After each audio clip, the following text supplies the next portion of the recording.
ការកេងមិនលក់ឬជំងឺរំខានដង្ហើមពាក់ព័ន្ធនឹងការកេងគឺជាមូលហេតុមួយដែលកំពុងលេចឡើងនៃការកេងមិនលក់វានឹងបង្ហាញខ្លួនក្នុងរូបមន្តនៃការនិរន្តរ៍ខ្លាំងការក្រអូបនៅពេលយប់ការកេងមិនលក់ការចូលបន្ទប់ទឹកច្រើនពេកនៅពេលយប់និងអារម្មណ៍ងុយគេងឬអារម្មណ៍ខ្ជិលនៅពេលថ្ងៃមនុស្សម្នាក់ពេលខ្លះនៅក្នុងរូបមន្តធ្ងន់ធ្ងរនៃការកេងមិនលក់ពួកគេមានទំនោរកេងនៅពេលបើកបរមើលទូរទស្សន៍ឬក្នុងកិច្ចប្រជុំអ្វីមួយ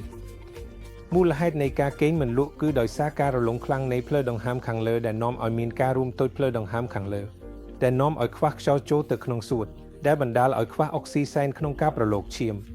ដែលបណ្ដាលឲ្យមានការផ្លាស់ប្ដូររហូមូនជាច្រើននាំឲ្យមានបញ្ហាសម្ពាធឈាមការវាយប្រហារចិត្តនិងដាច់សរសៃឈាមខួរក្បាលដូច្នេះវាត្រូវបានកំណត់និងព្យាបាលឲ្យបានឆាប់បំផុត